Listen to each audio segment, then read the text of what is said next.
Midweek sport देख रहे सारे दर्शकों का युद्धवीर जसवाल की तरफ से स्वागत है। आज के इस प्रोग्राम में हम बातचीत करेंगे कि आखिरकार वर्ल्ड कप के इस मुकाम पर सबसे स्ट्रॉन्ग टीम कौन है। बातचीत करेंगे भारतीय क्रिकेट टीम की साउथ अफ्रीका पर शानदार जीत, क्रिस गेल की डबल सेंचुरी और बहुत सारे रिकॉर्ड्स तोड़ दिए उन्होंने। क्या इस वर्ल्ड कप में ऑस्ट्रेलिया, न्यूजीलैंड, साउथ अफ्रीका कोई चैलेंज दे सकेंगे या नहीं? पाकिस्तान, वेस्ट इंडीज क्या दोबारा उभर सकते हैं? क्या वो क्वार्टर फाइनल में पहुंचेंगे या उससे आगे भी जाएंगे?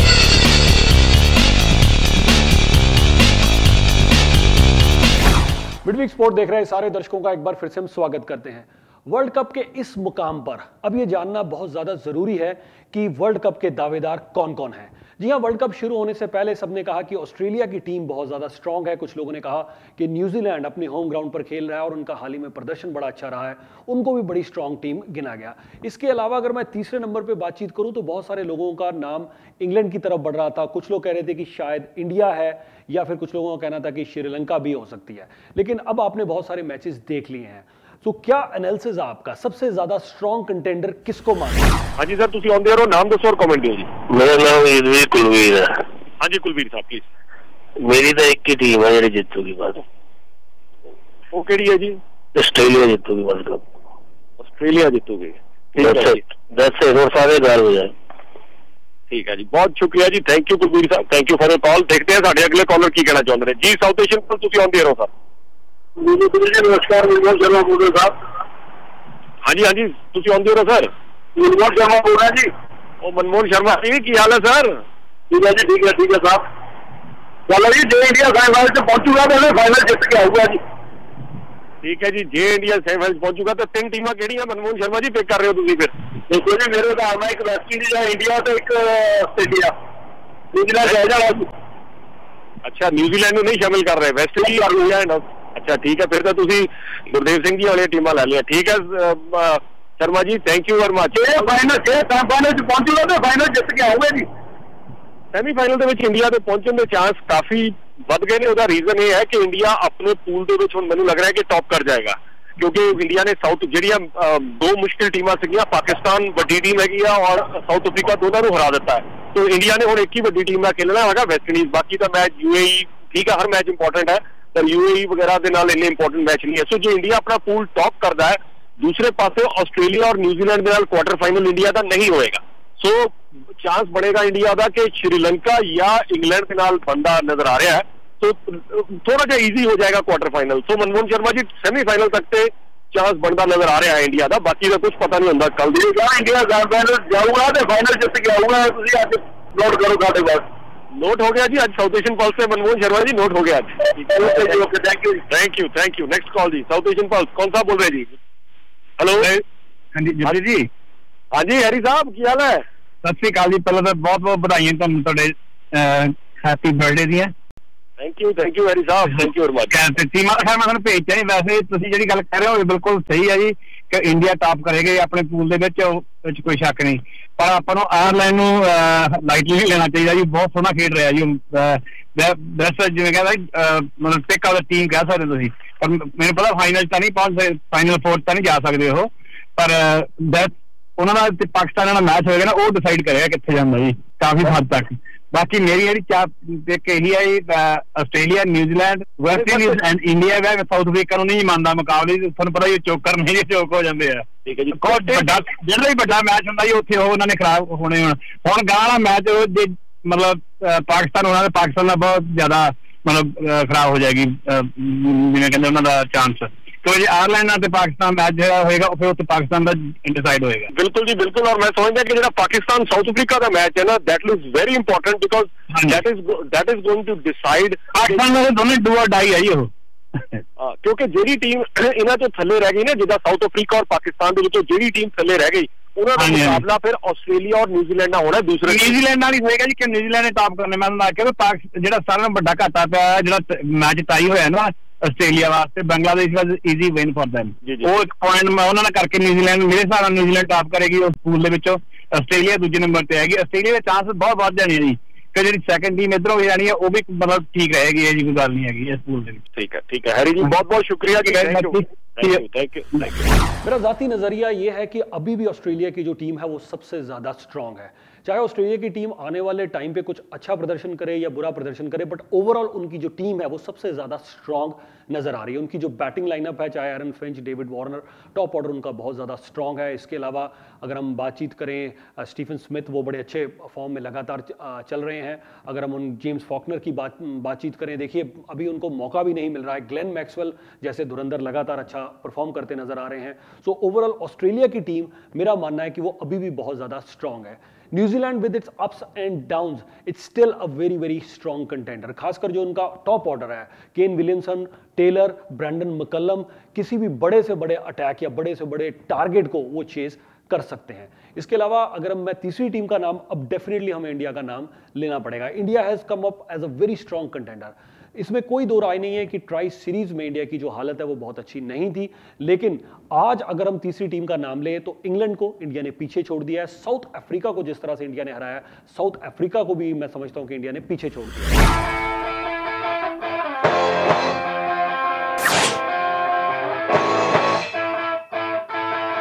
I think, having back-to-back wins, and especially the kind of wins that we have had in the last two games, it's tough to get. So definitely both the games were important for us. And the way we played in this game also, last game I said it was a complete batting performance, but this game also I felt we did really well with the batting. And we tried something different. Last few overs, we actually went for the big shots irrespective of when the wickets were falling. We actually wanted to see, how much we can push. So even when Raina got out, there was Jaddu who went for his runs, and ultimately, Shami and Ashwin were batting at the end. So that was good to see, and getting 300 runs was fantastic. It was definitely a par plus score on this wicket. And when we turned up with the ball, I think we bowled in the right areas and we made it tough for the opposition to score. Well, I think comeback is only one game. You can't say comeback for two games because, let's forget that. I think he batted really well.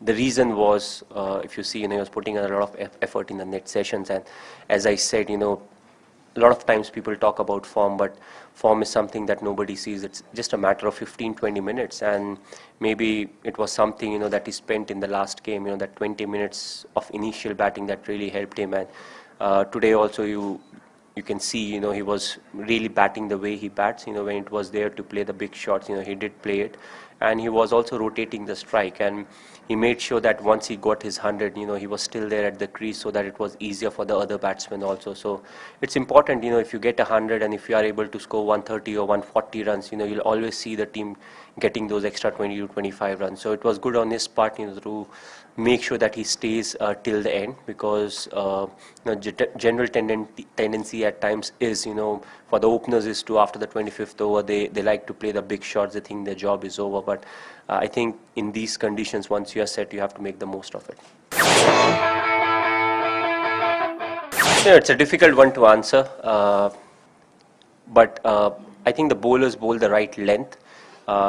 It was definitely two-paced right from the start, but maybe under the lights, because general tendency is under the lights, it quickens up a bit, and we were able to get a bit more swing under the lights. And if there's an increase in pace, it definitely means, if it was two-paced in the afternoon, and if the pace increases, the difference will rise, because, if it becomes quicker, then the slow one will still go slower. So I felt the mix of pace was good from our bowlers, but what was really crucial was the use of the bouncer, and I think the run out in the middle overs, 2 run outs from the fast bowlers, especially from the deep, I think that really changed the game for us. Well, I'm glad somebody asked that question, because the attendance was close to 86 or 87,000.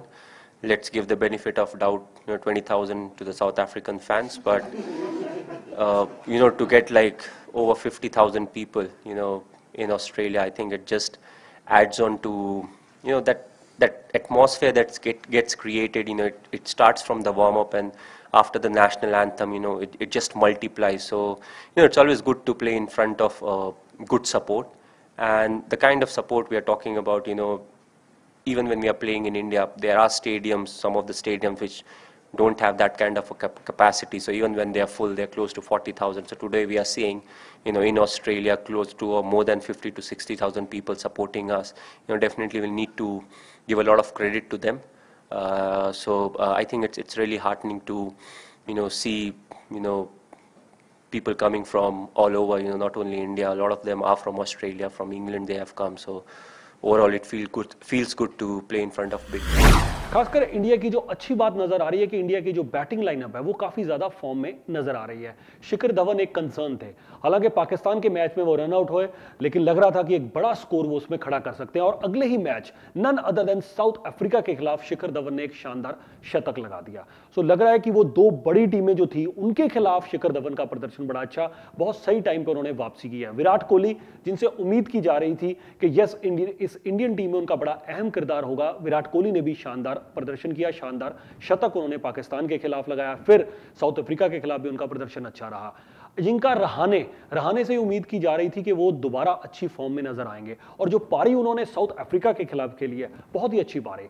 अगर हम बातचीत करें सुरेश रैना की, हालांकि मैं अभी भी कुछ सवालिया निशान खड़ा करूंगा कि क्या वो लगातार इसी तरह प्रदर्शन करेंगे या नहीं, लेकिन पाकिस्तान के खिलाफ उनका प्रदर्शन काफी अच्छा रहा है। साउथ अफ्रीका के खिलाफ जो अच्छी बात यही रही है कि जो शॉर्ट बॉल इंडिया की कमजोरी रही है, जब शॉर्ट बॉल करवाई गई, चाहे रहाने को करवाई गई, रहाने ने उसको बड़ी अच्छी तरीके से ही dispatched it towards the fence. वही शिखर धवन हमने देखा कि यस वो भी शॉर्ट बॉल को बड़े अच्छी तरीके से उन्होंने खेला, चौके छक्के उन्होंने लगाए, और साथ साथ उसी शॉर्ट बॉल का इस्तेमाल इंडियन बॉलर्स ने किया। They made a very good use of the short ball. चाहे वो हाशिम आमला को जल्दी आउट करना था, शॉर्ट बॉल कराई, हाशिम आमला का कैच करवा दिया, और इवन एंड तक बॉर्ने मॉर्कल तक को परेशान करते रहे अपनी उस शॉर्ट बॉल से। Very good use of the short ball. So overall मैं ये कह सकता हूं कि इंडियन टीम इस समय अच्छी नजर आ रही है, लेकिन कुछ वीकनेसेस भी इंडियन टीम की डेफिनेटली एक्सपोज हुई हैं। खासकर अगर हम ये बात करें कि जो डेथ ओवर्स में इंडिया विकेट्स ज्यादा लूज कर रहा है, रन्स बहुत ज्यादा नहीं बना रहा है। धोनी ऑफ एंड ऑन कोई बहुत ज्यादा अच्छी बल्लेबाजी अभी धोनी की हमें देखने को नहीं मिली है, कुछ थोड़े सा फॉर्म नजर आई है, लेकिन बहुत अच्छी फॉर्म खासकर पाकिस्तान और साउथ अफ्रीका के खिलाफ अभी नजर नहीं आई है। रविंद्र जडेजा टीम में एज अ बॉलर तो उनकी जगह कुछ हद तक बन रही है, लेकिन एज अ बैट्समैन कोई अच्छी कारगुजारी उनकी खासकर साउथ अफ्रीका या पाकिस्तान के खिलाफ उनकी नजर नहीं आई है। अश्विन जो है वो कुछ हद तक अच्छी बॉलिंग जरूर करा रहे हैं, लेकिन क्या उनको भी कहा जाता है कि वो भी ऑलराउंडर है, क्या वो अच्छे बैट्समैन भी हैं? इसके अलावा हमें यह भी देखना होगा कि रोहित शर्मा बड़ी टीमों के खिलाफ वो अभी तक नहीं चल पाए हैं। सो क्या ओपनिंग स्लॉट इंडिया का ठीक है या नहीं है? बाहर हमारे पास सिर्फ स्टुअर्ट भी नहीं है, बहुत ज्यादा बल्लेबाज हमारे पास बाहर भी नहीं है, बेंच स्ट्रेंथ बहुत ज्यादा नहीं है। सो ये जो एग्जिस्टिंग बैटिंग लाइनअप है, इन्हीं को और ज्यादा अच्छा परफॉर्म करते रहना होगा। इसके अलावा इंडिया के बारे में एक और कंसर्न भी है कि is India picking up too early, क्योंकि कहीं ऐसा ना हो क्योंकि जो 3 मेन मैचेस हैं, क्वार्टर फाइनल, सेमीफाइनल और फाइनल, ये सारी गेम उन पर जाके अटकेगी। लेकिन इंडिया की ये एडवांटेज जरूर है कि इस पूल में इंडिया काफी ऊपर जाता नजर आ रहा है। हो सकता है कि जिसके बड़े अच्छे चांसेस है कि इंडिया ये जो पूल है वो टॉप कर जाए। अगर इंडिया ये पूल टॉप करता है तो कम से कम क्वार्टर फाइनल में ऑस्ट्रेलिया और न्यूजीलैंड से मुकाबला नहीं होता नजर आ रहा है, जो इंडिया को डेफिनेटली एडवांटेज होगी। इसके अलावा बातचीत करेंगे कुछ और टीम्स की एक छोटी सी ब्रेक के बाद। Where do I go for my real estate solutions? Go to the Real Estate Guru. Real estate guru? Yes, Remax के PK Sabharwal. He has answers to all your questions. Make the best investment or find your dream home. Let the Sabharwal team help you find exactly what you're looking for. याद रहे, real estate का कोई सवाल, call Team Sabharwal. 6472994757. स्वागत है आपका midweek sport में। अब बातचीत करते हैं पाकिस्तान की। पाकिस्तान की टीम जो है, हालांकि बॉलिंग डिपार्टमेंट कुछ अच्छा है पर एक्सपीरियंस की कमी है। वहाब रियाज जिनके पास 40 से ज्यादा मैचों का एक्सपीरियंस है, लेकिन उसके अलावा बाकी बॉलर्स के पास वो ज्यादा एक्सपीरियंस नजर नहीं आ रहा। कहीं ना कहीं उन्हें उमर गुल, मोहम्मद हफीज और सबसे ज्यादा सईद अजमल की जो कमी है वो बहुत ज्यादा खलती नजर आ रही है। मैं समझ रहा हूं कि बहुत ज्यादा उनको एक्सपीरियंस की इस समय जरूरत थी, और सबसे ज्यादा मुसीबत है उनकी बैटिंग लाइनअप। बैटिंग लाइनअप जो है वो इस समय चलती नजर नहीं आ रही, ना तो एक्सपीरियंस लॉट, चाहे उसमें आप यूनिस खान, शाहिद अफरीदी या मिसबा की बात करें, या फिर जो यंगस्टर्स हैं वो भी कुछ बहुत ज्यादा अच्छा प्रदर्शन करते नजर नहीं आ रहे, जिस कारण की पाकिस्तान की team they are not gelling together as a unit. इसके अलावा उनके ऊपर प्रेशर भी बहुत ज्यादा नजर आ रहा है। देखिए, इंडिया के खिलाफ मैच की बात कर लें या वेस्ट इंडीज के खिलाफ मैच की बात कर लें, वेस्ट इंडीज के खिलाफ आप 5-6 कैचेस छोड़ रहे हैं। इंडिया के खिलाफ जो मैच है आपने कैच तो छोड़ा ही छोड़ा, उसके अलावा विकेट कीपर ने भी कैच छोड़ दिया। क्या सरफराज जो कि फुल टाइम विकेट कीपर हैं, अच्छे विकेट कीपर हैं, क्या उनको मौका मिलना चाहिए था? इस पे बहुत ज़्यादा डिबेट जो है वो इस समय चल रही है।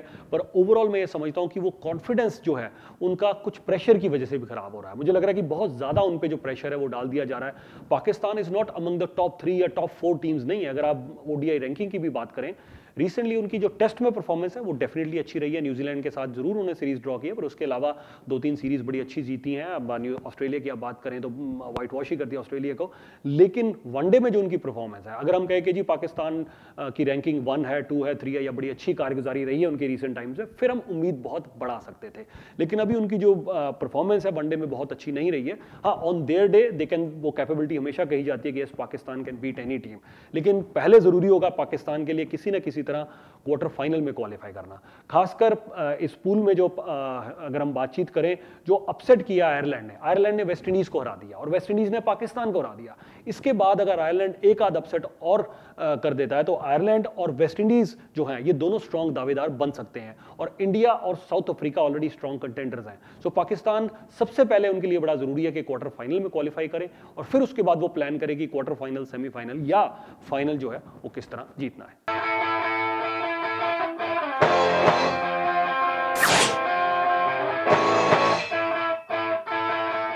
We just lost in all 3 departments. Could not bowl well, a lot of drop catches, and batting totally flopped. Yeah, it's difficult. I mean, there is not a single department where we are not doing bad. I think today it was in all 3 departments. So we need to really come up next 8-9 days. We really need to work hard. We need to pick ourselves mentally, and skill-wise, we need to really pick up ourselves and come hard in the next games, because now we are at the edge. Yeah, actually, after Hafiz suspension and Saeed Ajmal and the kind of pitches we are playing, I mean, batting is already not scoring much of the runs. I mean, it's difficult to have this decision to go with 6 batters and 5 proper bowlers. So that really is a tricky situation for us. That's why I think we're going with 7 batters. But at the moment, nothing is working. I think there is only way just to forget this, learn from this, just to improve your performances. That's how you have to just come up. If you just got trapped in the previous 2 games, then you can't perform. Every game is a new game, and I think now we have to just left it behind and positively prepare for the next ones and try to win all other games. That's the only way. Otherwise, if you just keep thinking about these 2 games, you could not really perform well. Again, fad and birds की तो कोई गुंजाइश नहीं है। जो यहाँ पे हैं यही बेस्ट है, और उम्मीद नहीं छोड़नी चाहिए, हमें भी नहीं छोड़नी चाहिए, लोगों को भी। As players, as a team, हमें अपनी परफॉर्मेंसेस को इम्प्रूव करना पड़ेगा। यही हमारे पास चांस है। अदरवाइज़ अगर हम ऐसे ही खेलते रहेंगे तो फिर तो जाहिर है आप कुछ भी नहीं कर सकते। अपनी सोच को पॉजिटिव रखना पड़ेगा, और ये यकीन रखना पड़ेगा कि हम अगले 4 मैचेस, जो भी हमारे मैचेस आने हैं, वो हम मैचेस जीत सकते हैं, और कोशिश करें कि वो जीतें। होप हमेशा रहती है, और हमें भी है। क्लिक करने की बात है। मेरे ख़्याल में अच्छी सोच के साथ जाएंगे तो ही हम इसको टर्न अराउंड कर सकते हैं, वरना अगर हम पहले ही ये सोच लेंगे कि हम कुछ नहीं कर सकते तो फिर तो कुछ नहीं होने वाला। कोशिश करेंगे, लेकिन जहाँ तक बैटिंग की बात है कि जहाँ 6 नहीं करेंगे तो 7वां में नहीं करेगा। बॉलिंग पे भी यही रूल लागू होता है। अगर बॉलिंग कंडीशंस हैं तो जहाँ 4 बॉलर आपके मेन परफॉर्म नहीं करेंगे तो 5वां भी नहीं करेगा। तो ये तो दोनों तरफ जाता है। अगर आपके मेन जो बैट्समैन हैं या मेन बॉलर्स हैं, 4 मेन बॉलर अगर खेल रहे हैं, और अगर वो विकेट्स नहीं ले पाएंगे और आप सोचेंगे तो 5वां आके 6 आउट कर देगा या 5 आउट करेगा, तो रूल तो ये दोनों तरफ एक तरह ही है। जो भी खेलेगा, चाहे आप 7 बॉलर खिला लें फिर भी आपके सारे बॉलर्स को अच्छी बॉलिंग करनी पड़ेगी। जो मेन आपके 4 बॉलर्स हैं उनको करना पड़ेगा। और इसी तरह बैटिंग में भी है, चाहे आप 8 खिला लें या 9 खिला लें, आपका जो टॉप ऑर्डर की जो बैटिंग है 5 या 4 बैट्समैन है, उसमें से जब तक कोई 2 रन्स नहीं करेंगे बड़ा मुश्किल होगा आपके लिए। इंग्लैंड और श्रीलंका 2 ऐसी टीम्स जिनसे उम्मीद जरूर थी, लेकिन उनका प्रदर्शन उम्मीद के मुताबिक नजर नहीं आया। खासकर अगर मैं इंग्लैंड की बातचीत करूं, शुरुआती दौर ही उनका बहुत ज्यादा खराब रहा है। इंग्लैंड की टीम में इयन मॉर्गन जो कप्तान है, उनकी बल्लेबाजी चलती नजर नहीं आ रही, और खासकर न्यूजीलैंड ने जो उनको बड़ी बुरी मात दी है, मैं समझता हूं कि उसके बाद तो बहुत सारे लोगों ने यह कहना शुरू कर दिया कि इंग्लैंड को हम वर्ल्ड कप कंटेंडर गिन ही नहीं सकते। लेकिन कुछ फैंस हैं, अभी भी इंग्लैंड के, मेरे कुछ फ्रेंड से बात हो रही थी, जो अभी भी कह रहे हैं कि नहीं, इंग्लैंड विल बाउंस बैक, आप देखिए इंग्लैंड की टीम जो है वर्ल्ड कप जरूर जीतेगी। लेकिन मुझे बहुत सारी शंका पहले ही थी, क्योंकि उनका जो बैटिंग ऑर्डर है वो बहुत अच्छा नहीं था। लेकिन फिर भी मुझे उम्मीद थी कि मोइन अली उनके पास हैं, या फिर उनके पास बेल है, या इन मॉर्गन शायद अच्छा प्रदर्शन कर देंगे, जो रूट शायद अच्छा प्रदर्शन कर देंगे, पर वैसा प्रदर्शन जो है वो अभी तक बहुत स्ट्रॉन्ग प्रदर्शन उनकी बैटिंग में नजर नहीं आया। और बॉलिंग डिपार्टमेंट की बातचीत करें, क्या आपने सोचा होगा कि स्कोर बोर्ड के ऊपर न्यूजीलैंड बैटिंग कर रहा है 6 over 96 run, 96 run in just 6 overs. Who could have imagine that. Brendon McCullum ने जो बल्लेबाजी की है, उसने एक बार एक्सपोज कर दिया है कि इंग्लैंड की बॉलिंग भी वीक है। तो एटलीस्ट मैं तो इंग्लैंड को इस वर्ल्ड कप का कंटेंडर बिल्कुल नहीं मानता। Yeah, it's again, these first 2 games we said were going to be difficult games, playing against the 2 favourites in their home conditions. But we shouldn't be beaten by this amount. There's no way. Maybe today we were outskilled, but certainly the first game we played against Australia, we were way below par. Can you explain it? I can't. We're not doing our basics right. We're not reproducing what we practice. And again, we envisaged the foreseen, I don't know, future of having lost your first 2 games, but not by this amount. And I mean, we can still make the quarterfinals. The sooner the better we start winning and getting momentum into the next games. I thought they fielded and bowled really well. This ground in particular, given that it's not a specific cricket ground, makes it easy to build pressure, because once the ball leaves the wicket, it actually stops and holds up, so you can cover more ground. So it's easier to build pressure. And he's quite an attacking guy anyway. He sets attacking fields all the time. Sri Lanka की team वो team है जो पिछले world cup के final में पहुंची थी। इसके अलावा करंट T20 की चैंपियन भी है। तो श्रीलंका की टीम कोई भी वर्ल्ड कप टूर्नामेंट हो हमेशा बड़ी स्ट्रांग मानी जाती है, लेकिन इस वर्ल्ड कप से पहले श्रीलंका की टीम को स्ट्रांग नहीं गिना जा रहा था। और आज भी मेरा व्यू पॉइंट यह है कि श्रीलंका की जो टीम है वो वर्ल्ड कप की दावेदार नहीं मानी जा सकती है।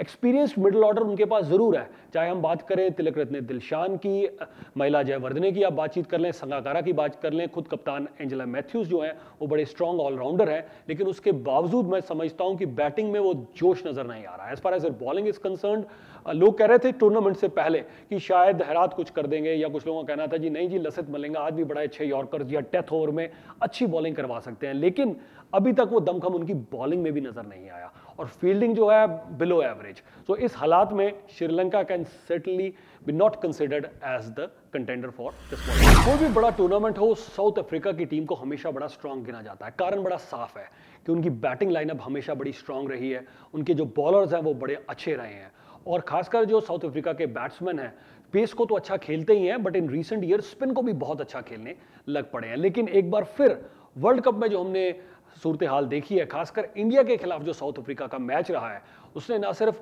उनकी बैटिंग में जो वीकनेसेस हैं वो एक्सपोज की हैं, बॉलिंग की जो धुलाई की इंडिया ने। हु थॉट कि मेलबोर्न क्रिकेट ग्राउंड पे इंडिया 300 से ज्यादा रन बना देगा, वो भी साउथ अफ्रीका के खिलाफ। और खासकर जो उनकी फील्डिंग है, चाहे हाशिम आमला द्वारा जो कैच मिस हुआ, मिस फील्ड्स हुए हैं, सो बैटिंग, बॉलिंग और फील्डिंग तीनों चीजों पर सवालिया निशान है। साउथ अफ्रीका एटलीस्ट मैं तो अब नहीं मानता कि वो वर्ल्ड कप का स्ट्रॉन्ग कंटेंडर। अब बात करते हैं वेस्ट इंडीज की क्रिकेट टीम की। जी हां, क्रिस गेल की धमाकेदार पारी की जरूर बातचीत करेंगे, लेकिन ओवरऑल वेस्ट इंडीज की team once again not to be considered as a contender for this cricket world cup. हालांकि कुछ जो खास क्रिकेट खिलाड़ी हैं, खासकर जैसे ब्रायन लारा ने बयान दे दिया है, he is ringing the warning bells कि ठीक है जी क्रिस गेल फॉर्म में आ गए हैं, और कुछ लोगों का और भी जो वेस्ट इंडीज क्रिकेट फैंस हैं उनका कहना है कि देखिए जी अब क्रिस गेल बड़ी अच्छी पारी उन्होंने खेली है, डबल सेंचुरी उन्होंने लगाई है, लेकिन क्या सिर्फ क्रिस गेल या मार्लन सैमुअल्स या एक दो और खिलाड़ियों के दम पर ये वेस्ट इंडीज की जो टीम है क्या ये वर्ल्ड कप जीत सकती है? मेरा मानना है कि नहीं, बहुत मुश्किल है. I don't think so they are in contention for this cricket World Cup. ठीक है, हो सकता है वो क्वार्टर फाइनल तक पहुंच जाए, कोई अच्छा दिन रहा क्वार्टर फाइनल में तो शायद सेमीफाइनल तक भी शायद पहुंच जाए, लेकिन वर्ल्ड कप जीतना इस वेस्ट इंडीज की टीम के लिए बड़ा मुश्किल है. बातचीत करते हैं हम क्रिस गेल द्वारा खेली गई इस खूबसूरत पारी की. What an amazing innings. Chris Gayle की अगर हम बातचीत करें, this was one of the fastest centuries. Chris Gayle की ये जो पारी थी ये वर्ल्ड कप की सबसे बड़ी पारी थी. जी हाँ, इससे पहले अगर हम बात करें तो गैरी कर्स्टन ने सबसे बड़ा स्कोर खड़ा किया था, that was 188 not out in a world cup. लेकिन क्रिस गेल ने 188 नॉट आउट गैरी कर्स्टन का ये जो रिकॉर्ड है तोड़ दिया. 215 रन उन्होंने बनाए हैं, जो कि वर्ल्ड कप में सबसे बड़ा स्कोर है. इसके अलावा सबसे खास बात ये रही है कि वर्ल्ड कप में सेंचुरीज तो बहुत लगी होंगी, हाफ सेंचुरीज तो कितनी ही लगी होंगी, लेकिन आज तक कभी डबल सेंचुरी नहीं लगी. सो क्रिस गेल ने पहली बार लगाई है वर्ल्ड कप में double century. Chris Gale's majestic 215-run knock broke several World Cup and One Day international records when the West Indies took on Zimbabwe in a Pool B clash on Tuesday. Let's look at the records registered. Gale smashed the highest score of a World Cup match. The previous best was South African Gary Kirsten's 188 not out against the UAE in 1996. The 138 ball knock was the fastest double 100 in ODIs. West Indies' total of 372 for 2 is the fifth highest total in World Cup history. The biggest total was by India, who scored 413 for 5 against Bermuda in 2007. Gale combined with Maron Samuels to score 372 runs, the highest one-day international partnership. It bettered the previous best between Sachin Tendulkar and Rahul Dravid, who put together 331 against New Zealand in 1999. The previous best World Cup partnership also involved Dravid, who with Sourav Ganguly struck 318 runs against Sri Lanka in 1999. These are the only 3 partnerships to have crossed the 300 mark in the ODI history. The Jamaican hit an incredible 16 sixes, equaling Rohit Sharma and AB de Villiers' ODI record and registering a new World Cup record for the most number of sixes in a match. The 35-year-old became only the 4th batsman and first non-Indian to score an ODI double 100. Legendary Sachin Tendulkar was the first to score an unbeaten 200 against South Africa in 2010. With the century, Gale became the only batsman in history with an ODI double 100, T20 international century and Test triple ton. उम्मीद करते हैं आपको आज का हमारा यह programme जरूर पसंद आया होगा, लेकिन जाने से पहले मैं अपनी राय जरूर दूंगा और चाहूंगा कि आपकी भी राय हमें जरूर मिले कि आखिरकार अगर सिर्फ 3 टीम्स का नाम लेना हो कि कौन सी 3 टीम्स क्रिकेट वर्ल्ड कप की कंटेंडर हैं, तो आप किसका नाम लेंगे? मेरे 3 नाम हैं ऑस्ट्रेलिया, न्यूजीलैंड एंड इंडिया. मैंने इसमें साउथ अफ्रीका को नहीं रखा, इंग्लैंड को नहीं रखा, श्रीलंका को भी नहीं रखा और वेस्ट इंडीज को भी नहीं रखा, पाकिस्तान को भी नहीं रखा. क्या आप समझते हैं कि ये टीम्स टॉप 3 में आ सकती हैं? हमें इंतजार रहेगा कि आपकी टॉप 3 टीम्स कौन सी हैं. आप हमें जवाब दे सकते हैं हमारे फेसबुक पेज के ऊपर southasiandaily.com हमारा ये फेसबुक पेज है. इसके अलावा हमारी वेबसाइट पर जाइए southasiandaily.com, वहां पर भी आप हमें ईमेल भेज सकते हैं. उम्मीद करते हैं कि आपको हमारा यह कार्यक्रम मिडवीक स्पोर्ट जरूर पसंद आया होगा.